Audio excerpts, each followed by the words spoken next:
This meeting is being recorded.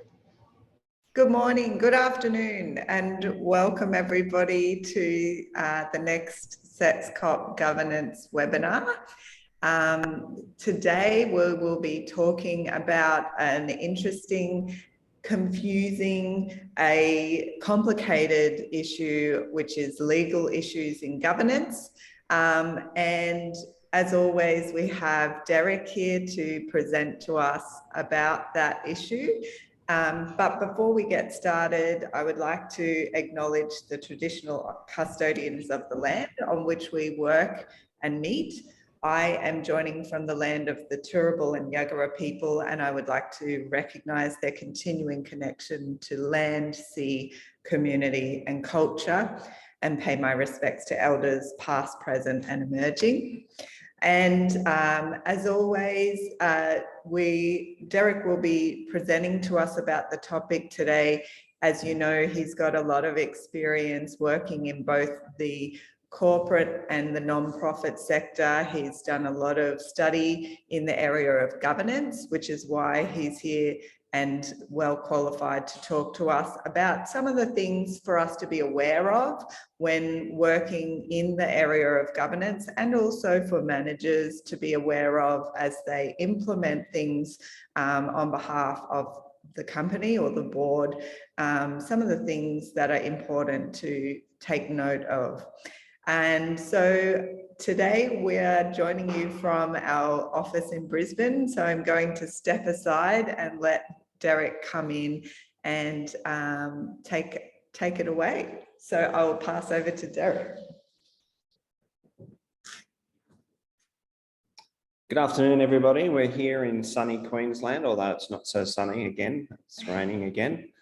Good afternoon, everyone. I'm glad you could come along to what is the fifth webinar in this series around governance. And as Anna said, we're going to be talking about the legal issues in governance. So our objectives today is to raise your awareness around the legal issues that impact the role of a director or a manager. You know, this is equally applicable to managers. This is not something that managers should ignore. This is if there are managers on the webinar today, they should take a lot away, I hope, from today's webinar. We want to broadly discuss the internal and external legal environments that your organisation may operate within. Not all organisations operate within all legal statutes, but we'll discuss them more broadly today, and you'll have to look at your organisation and just make sure which ones are applicable to you.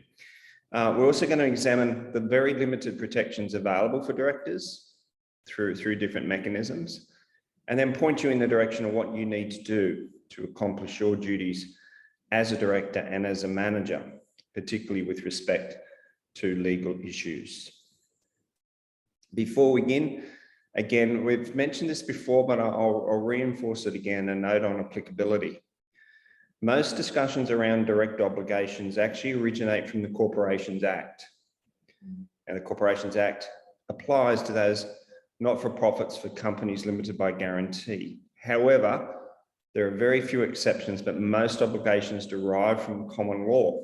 And as such, they apply equally, regardless of whether you are a director of a company or perhaps a management committee member of an association. And remembering, throughout all these webinars, we've just simply referred to the term as director, because the duties, responsibilities, liabilities apply equally, regardless of your organisation, whether your director is paid or unpaid, and the size of your association or company. And a big disclaimer here, folks, law is a very complex issue.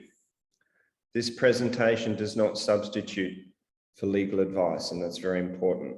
And if you need to seek legal advice in any particular area, and we're talking about even within the law, very specialised legal areas.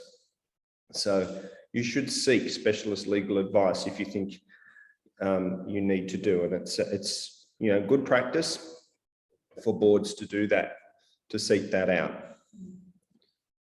What are we going to cover today? Well, we're going to revise about who is a director and what the duties and responsibilities are. And we're going to go through that pretty quickly because we have talked about that before, but this is a good time to refresh that.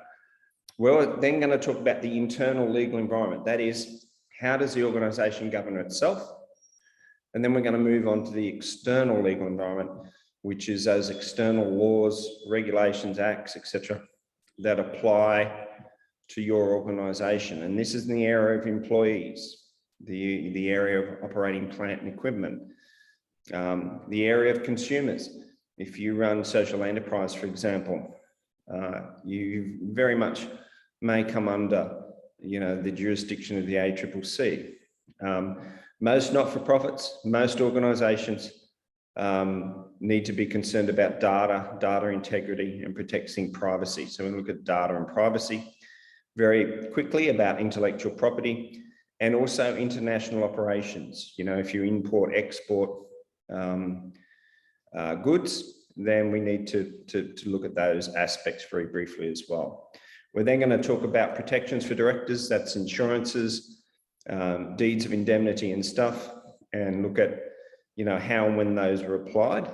And then finally, we're going to finish with, again, what should you do as a director? It's very important when we talk about these things, it can be a bit scary, and I'm going to present stuff to be concerned about, and we don't want the wonderful, people who volunteer to be directors, and indeed those wonderful managers are employed by the organisations to be scared and run away, basically.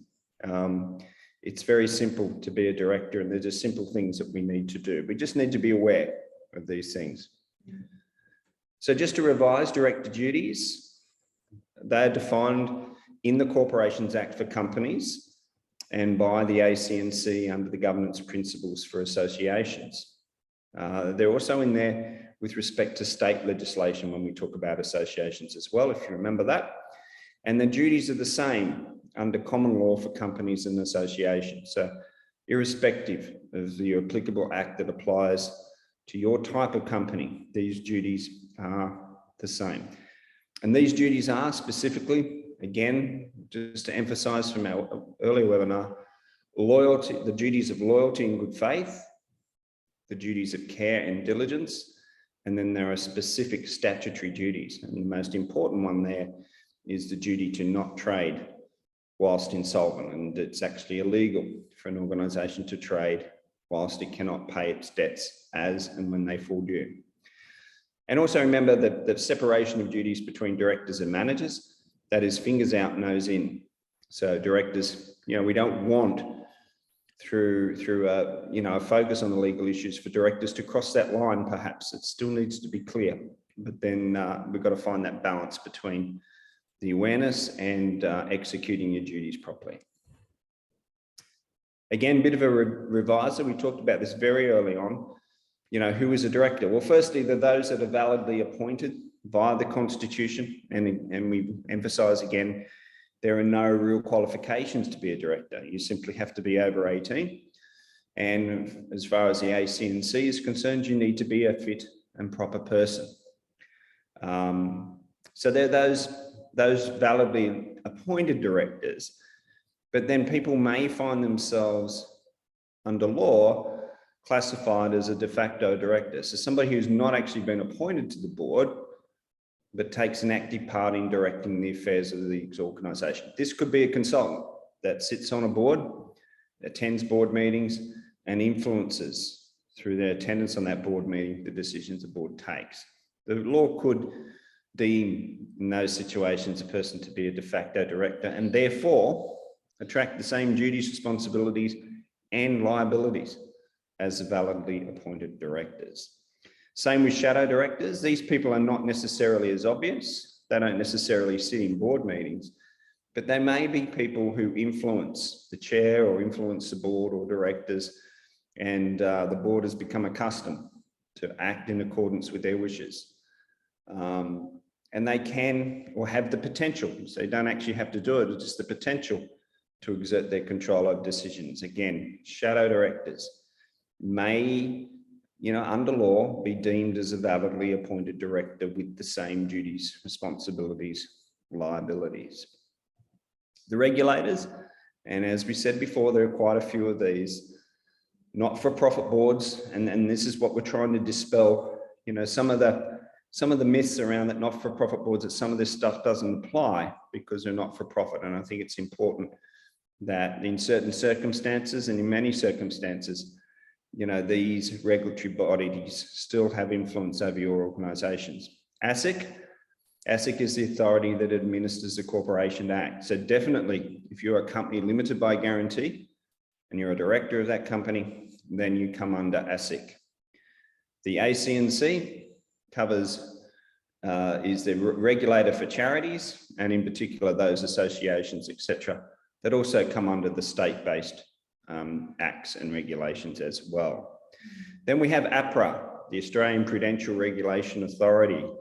They regulate finance, insurance, superannuation, credit providing, etc. And if in these people, I can say, have teeth, folks, these people, you know, they tend to get quite aggressive in their pursuit of people that have breached their authority. And here, it's where if you ever provide financial advice, and some not-for-profits have been known to want to provide in some form insurance cover, etc. Well, as soon as you do that, then you're under the guise of APRA. And so you need to be aware of that.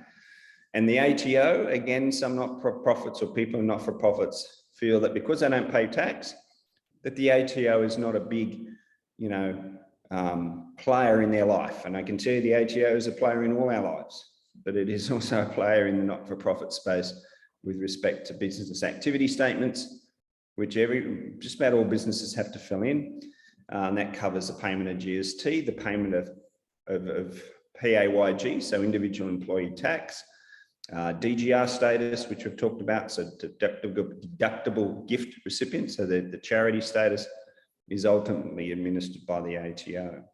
And then there are other aspects as well. And the area of tax and tax law is one of those huge areas of speciality in law that you should seek proper advice for. Then, of course, there's the state regulators, as we said, and then the others that we'll talk about today, the ACCC, the Environmental Protection Authority in each state, and so on. And these may or may not apply to your organisation. Some of them have reporting requirements and standards to work towards. And if you're in particular sectors, you may find a particular regulator in your sector, such as, for example, aged care.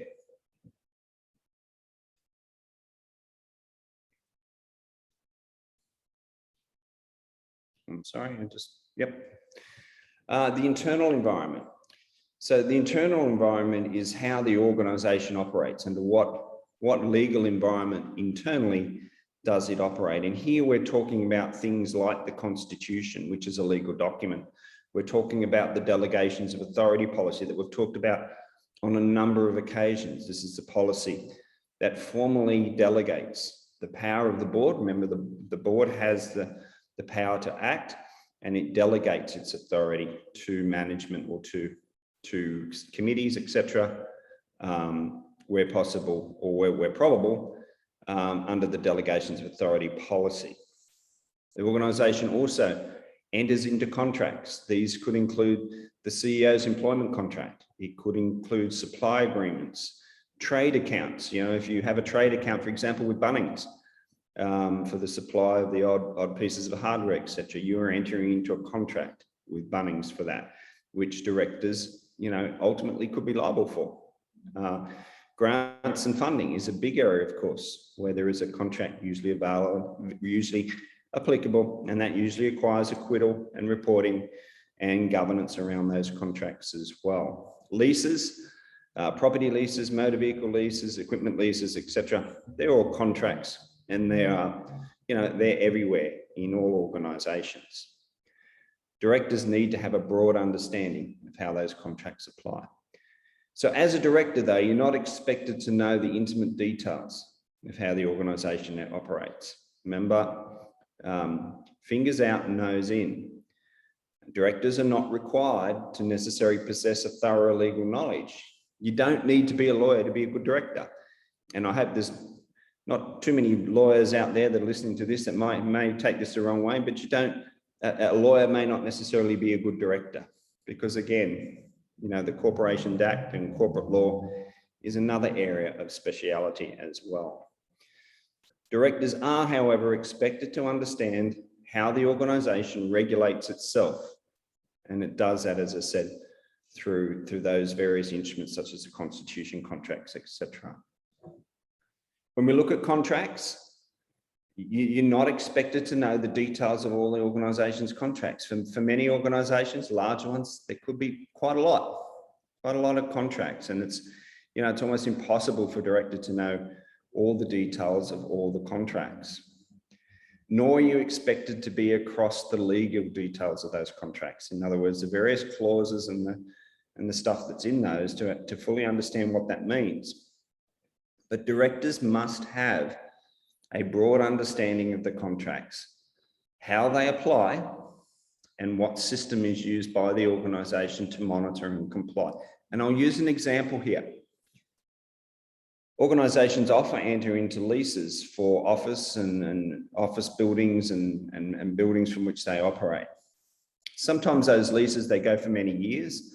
And within the lease, at the end of the lease term, there can sometimes be an option period. This is a period prior to the lease finishing when the organisation must exercise its right to renew that lease if it so chooses.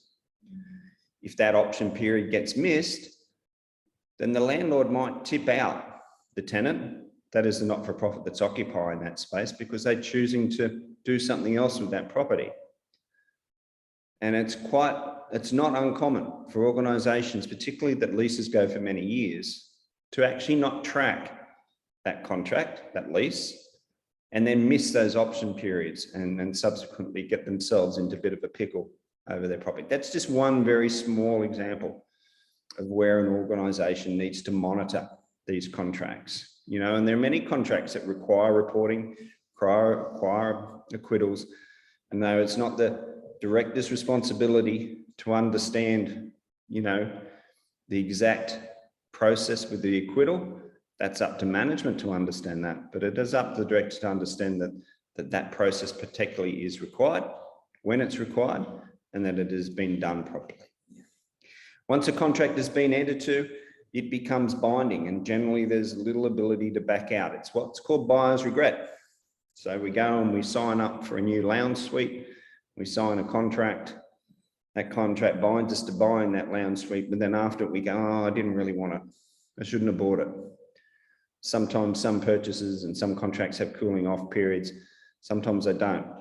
That sort of post buyer's remorse, if you like, or that feeling that we've made the wrong decision or we shouldn't have done it is called buyer's regret. And unfortunately, buyer's regret is not an out once we've signed a contract.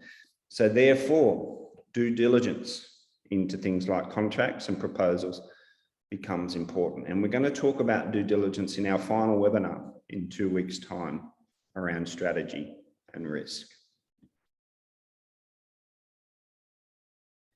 As a director, you are expected to be aware of the legislation that is applicable to your organisation. This legislation is what we call the external environment. So this is the external acts and regulations that apply to the operation of your business.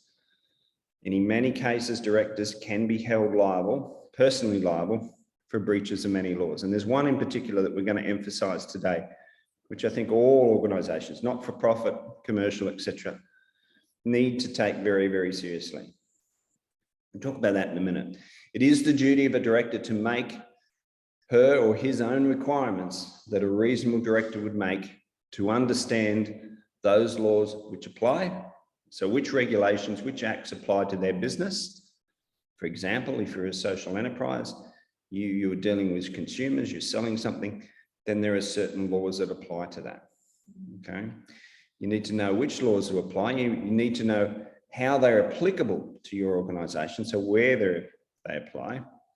And then more importantly, most importantly, how is the organisation actually complying with those? And if unsure, then it's up to boards to perhaps seek the right advice in the right area of law to make sure they're complying, okay?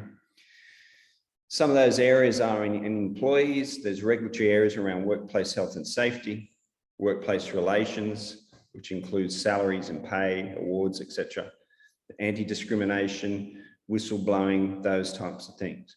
When operating plant and equipment, we have laws around the environment, around climate change, around things like chain of responsibility, which we'll talk briefly about. Consumers, again, if you're doing social enterprises, then we have to be concerned about competition law, consumer protection, things like country of origin labeling if we're into food, weights and measures of scales, pricing, and pricing in itself, you know, is a big area, and we need to understand what's required in there. Data, here are two areas, you know, protection of privacy, protection of data, personal information, sensitive information. And then secondly, the emerging problem of cybersecurity, the emerging problem, you know, of having your IT system breached. And we all face that today. You know, in decades gone by, most of us had the luxury of never ever touching crime. The crime very rarely that we as individuals came across criminals. And now every day we're being bombarded with scams. And I last night had my credit card, and Anna also had her credit card hacked. So there you go. It happens, and it happens all the time. It happens to all of us.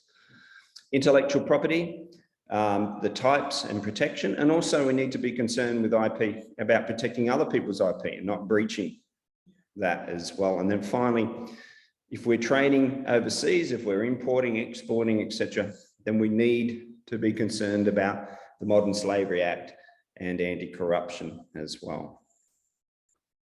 So moving on to some of these employees, and I've actually put an orange box around this because this is one of the most, in fact, probably in my opinion, others may argue this, but I strongly believe that workplace health and safety is the most important regulatory area for a board.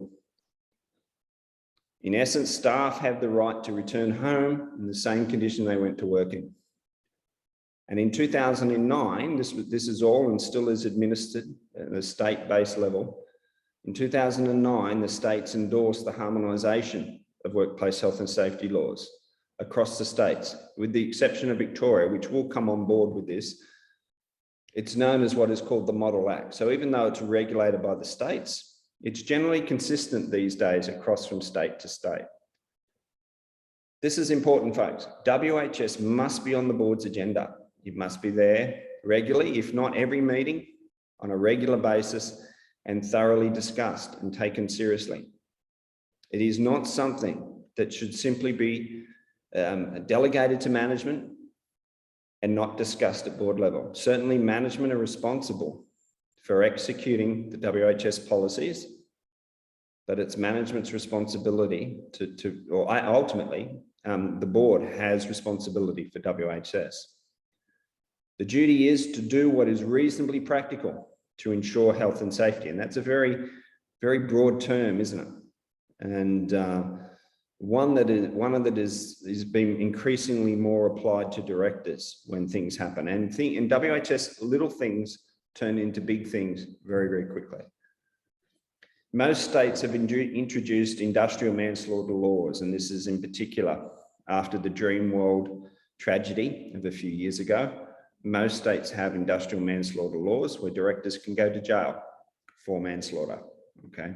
Now, in the not-for-profit setting, in what circumstance would that likely to happen? I don't want to say that it won't happen or that the risk is low. I know there are some not-for-profits who run, you know, construction and perhaps other high-risk areas. Anyone who climbs a ladder over 1.8 meters, you know, is essentially risking death, would you believe? So, you know, these things could happen and we need to be concerned about it. Directors must exercise care and due diligence to ensure the organisation meets its obligations to protect workers and other persons. And when we say other persons, we're talking about volunteers, contractors, consultants, not just staff, okay? Directors cannot simply leave WHS and the decisions around that to management without continual and consistent questioning. as a board, don't assume everything is okay with WHS. It should be an area for directors to be making continual inquiries of where the organisation is at, and really spend some time working out what sort of level of WHS reporting does the board want to see.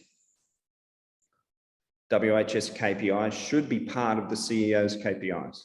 You know, you have to demonstrate that WHS is taken seriously from the board through to the CEO, right through the organisation. And it's one of those things in governance where, you know, it becomes then a cultural issue. If the board take WHS seriously, the culture of the organisation will also as well. Other employee areas, and these areas, some of these, you know, bullying, stress, harassment, they're actually part of WHS as well. But I've just teased them out just to show these are also part of directors' responsibilities. It's up to you know, within the WHS framework to provide a healthy workplace. And that's just not a safe workplace, it's a healthy workplace. Then we have the area of workplace relations, and that comes under the Fair Work Act of 2009. And many in this sector come under the SHADS Award. And the SHADS Award is published on the Fair Work Act, and it is a monster of an award. You know, there are different aspects to it. It's applicable in different sectors.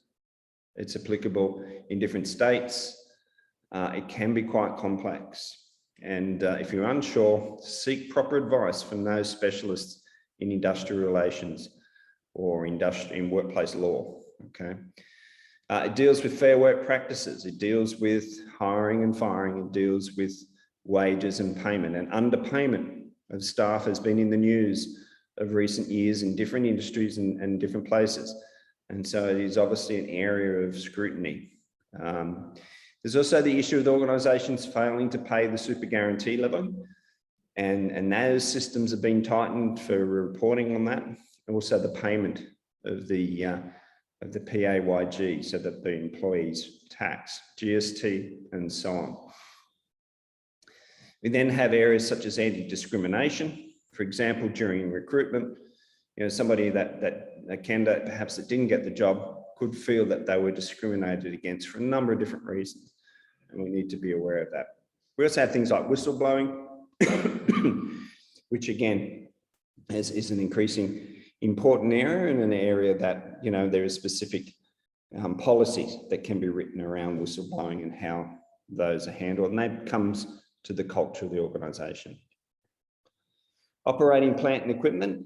Again, you know, social enterprise may operate certain types of plant and equipment. Here we need to be concerned about the environmental laws, the EPA. These are usually state and territory based. We talked once before about the concept of ESG, so environmental social governance.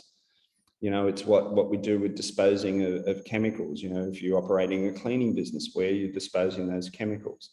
What are your safe working methods for handling dangerous goods? And when I say dangerous goods, I don't mean just dynamite. I mean all sorts of chemicals, etc. You'd be surprised at what is regarded as a dangerous good and how in the workplace they should be handled. Excuse me. Climate change. Climate change is on everybody's agenda and radar. And from a reputational point of view, all organisations will be, you know, as this evolves, they will be required to demonstrate, you know, or be cognizant of how climate change is affecting their business. Chain of responsibility. If in your social enterprise you run a distribution or logistics business, or if you're in the business of, say, you know, moving furniture interstate, chain of responsibility is where the chain, so whether you're a supplier or a customer, you're putting unreasonable demands on the transport company, that is the drivers, to drive unsafe. And chain of responsibility has laws around how long a driver can spend in a truck. And that time includes from the time they leave their home, drive to the depot, pick the truck up, get on the road, drive interstate, drop off, unload, and drive back, you know, to their hotel. And if what the chain of responsibility is doing is basically saying, we're not going to just hold the driver responsibility for driving, spending too long behind the wheel. We're going to examine the chain. Did the person, receiving the goods put unnecessary pressure on the contract with the transport provider to deliver beyond unreasonable driving hours? Or did the transport company that's sending the truck out push too hard? Okay, so it's again a complex issue, and one that many organisations who are in that kind of doing those sorts of things perhaps are less aware of their responsibilities in that. Consumers, again, for social enterprises, if you're dealing with consumers, then there is a very large regulator known as the ACCC who deals with competition law and deals with consumer protection. And so they're very simply, their overarching objective is to protect the rights of consumers. And that is to protect against unfair competitive practices and also to protect consumers, I guess, from misleading and deceptive conduct, from the standards of products that are sold in the marketplace. And the ACCC is often removing products from the marketplace because they've seen to be unsafe. They also administer the franchise code. And I know some not-for-profit organisations enter into franchises. And when you do that, there is a massive piece of legislation, which is the franchise code, which again, often requires legal interpretation about how that works. In the competition space, pricing is price fixing, the reseller pricing, third line forcing, price fixing, unit pricing.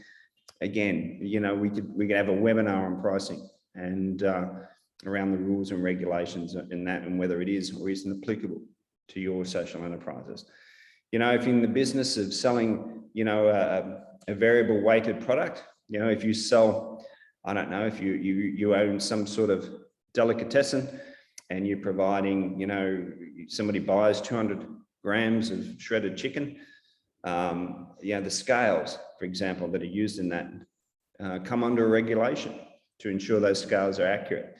And that's usually state-based. So there's a whole range of different stuff under the Competition and Consumer Act and under state-based regulations such as Department of Fair Trading in New South Wales, for example, that regulate this to protect consumers. If you're operating a social enterprise, being a social enterprise is no excuse. It's not seen as an excuse. You are equally applicable to this regulation than anybody else. Data. We talk about the Privacy Act of 1988, and the Privacy Act stipulated what is called the APP, the Australian Privacy Principles. It divided privacy or data into two areas. That is that of personal information. So that is our names, our addresses, our signatures, date of birth, bank account details, and then sensitive information. That's information that is about our ethnic background, our health, our political beliefs, our sexual orientation, criminal record, these types of things are covered by the APP. All businesses, including not-for-profits, that turn over greater than $3 million, and all businesses that are providing health service come under the Privacy Act and under the APP. Smaller businesses can and should probably choose to opt in just to improve confidence to their clients and customers about the integrity of the data that they collect. As we do business, we collect data on customers and on clients, and that data needs to be protected. Under the Act, there are mandatory notifications required if you detect a data breach, and they're, notifications that must be fulfilled within a certain period of understanding there's been a breach. It's one of those things when it happens that the board needs to be informed about. And the board needs to make sure that it then complies with the Privacy Act. And of course, within that is employee privacy as well. It's not just customer or client data, it's employee data as well.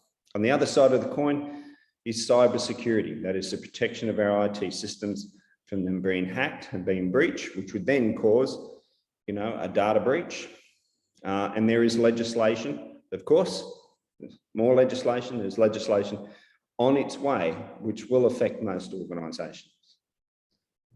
Intellectual property. Some organisations, some not-for-profits may have intellectual property, may have IP.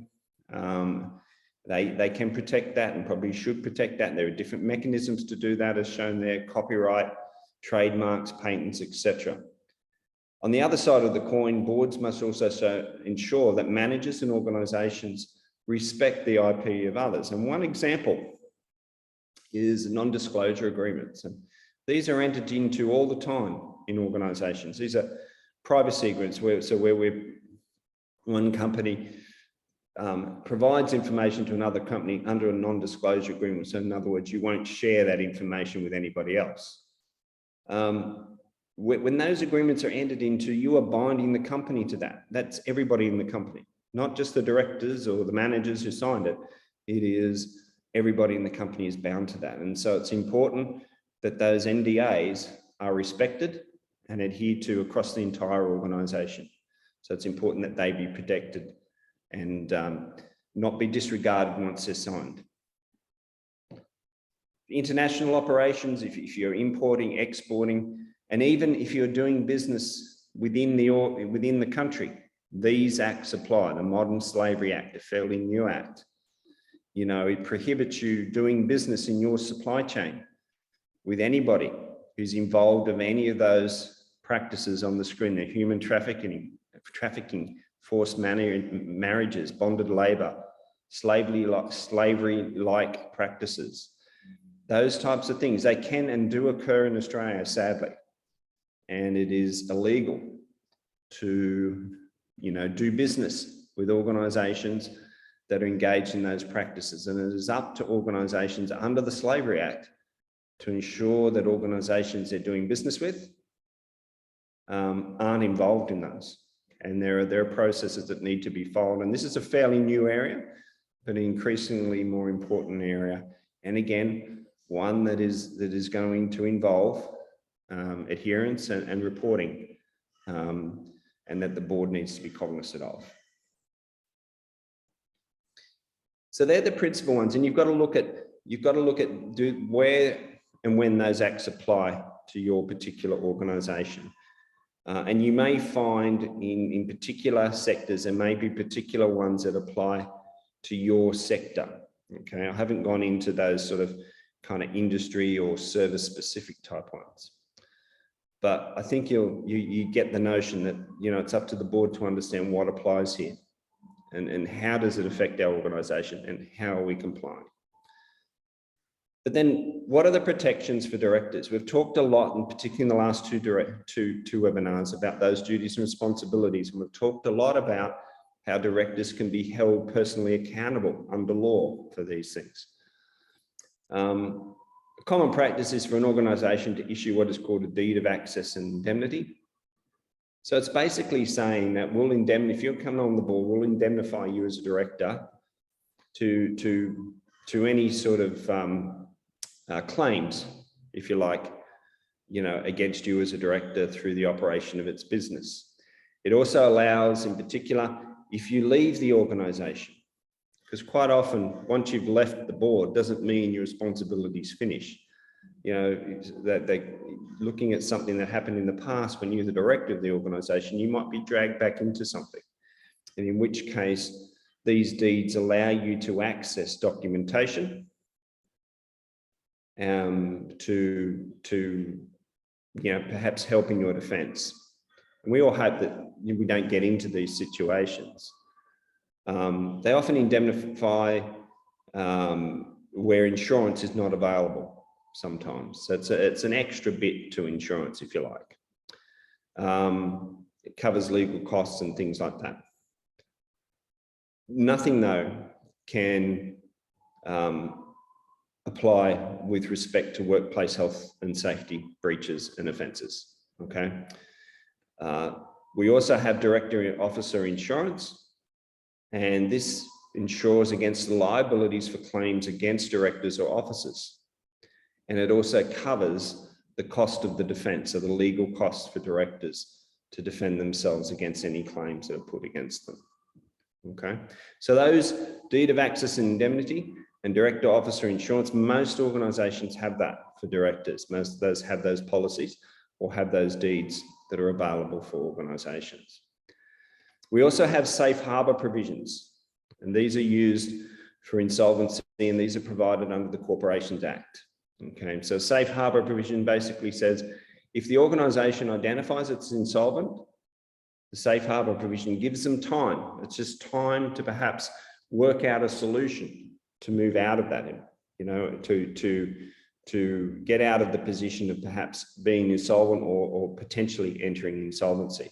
So it's a time, it gives you some time rather than simply, you know, at that point closing the doors because you're insolvent. Unfortunately, it is provided under the Corporations Act, and so therefore it's only applicable to companies limited by guarantee. So associations have no protection under safe harbour provisions for insolvency. So if we have insurance and deeds of indemnity and safe harbour provision, why are we making such a fuss about this stuff? If at the end of the day we can just insure against it anyway and protect directors, what's the big deal? Well, deeds of access, indemnity, directors insurance, safe harbour provisions offer only a limited degree of protection. If you ever read them, they are heavily filled with terms and conditions and scenarios where it doesn't apply. And so they have very limited help. That's some help, absolutely, but limited, okay? And so you shouldn't rely on these. You shouldn't rely on these things in order to protect yourself. The best protection is at all times to act with loyalty and good faith, care and due diligence, and comply with the specific statutory duties, which is in the main to prevent insolvent trading. So what should you need to do? And we covered this before, but I've added just a little bit at the end of this. You know, we don't want not-for-profit directors to be scared, you know, off boards because of these types of lectures. I mean, they exist, these things exist, and those directors and indeed the managers, you know, that are employed by these organisations are wonderful people, you know, who give up and volunteer in many respects, you know, to achieve the social purpose of their organisation. So it's very simple to protect yourself, to keep yourself clear of any problems in this area. Then what you need to do is firstly, keep informed, in particular of the financial and non-financial position of the organisation, the risks and the issues, as we talked about in the last webinar, about monitoring the liquidity, okay, the solvency of the organisation is something that should be on the mind of all directors at all times. Next webinar, we're going to talk about risk management, and we'll talk about, you know, systems and processes we should have to manage risk. Secondly, we need to be inquisitive. You've got to ask questions. There has to be a level of healthy skepticism. You know, you must inquire, you must make your own inquiries. Remember last time we said, don't go with the flow. Don't rely on the auditors necessarily, or the people on your board that are accountants or the CFO. You have to make your own inquiries. You have to develop your own skills and make your own inquiries. You must be aware of these duties and responsibilities. You must go into directorships with your eyes open. And we hope that this series of webinars has at least helped, you know, raise an awareness of these things. But it's not the answer to everything. We're covered in these webinars such a huge technical area of business and organizations and management. And, you know, we don't hope necessarily cover everything, but hopefully we are raising awareness. Fourthly, develop your governance skills. You know, develop those skills, you know, those technical skills in finance and accounting, as we talked about, you know, a fortnight ago.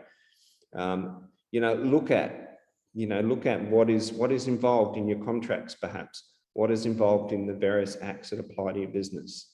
You know, develop those skills of making inquiries and understanding where to go to find out about these regulatory requirements, these acts, okay? And seek advice, okay? Seek advice from specialist legal advice if you're unsure of how they apply.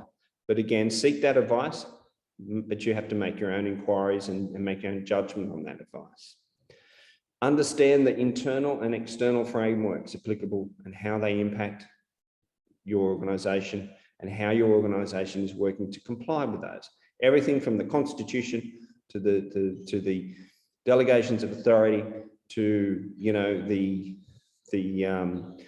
data, you know, Privacy Act. All these types of things, you know, need to be understood that are applicable and how you're looking to comply to that. And then finally, make sure you have the time. You know, being on a board is a serious commitment of time and attention. It's not just a case of showing up to a meeting every month or every quarter. There's a lot to do, and a lot of that occurs outside those meetings. So you have to have that time to do this properly and to protect yourself, and so on. So finally, again, I emphasize this is a complex area, a specialist area.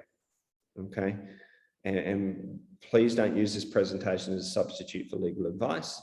Where you need to, if you're not sure as a board, then seek that advice and take that advice on, discuss it, debate it, make your own inquiries, and then move from there.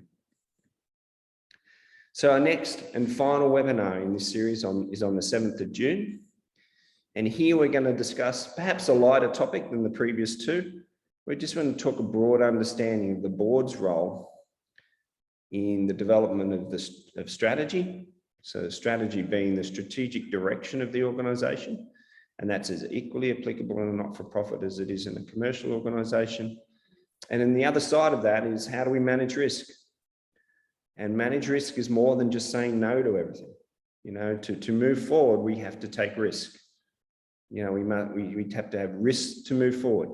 And we'll talk about that in the next webinar in our final of the series. So thank you, and we'll see you on the 7th of June. I'll just change seats and hand back to Anna.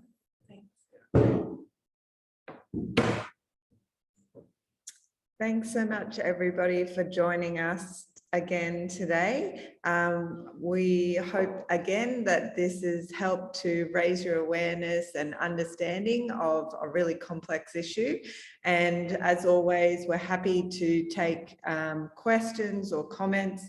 And if you have specific questions or would like advice or some more information from Derek for your specific organisation, please feel free to contact us via email at secretariat@setscop.org.au. And we're always hoping to see you again in the next session on the 7th of June. Take care, and we'll see you next time. Thank you.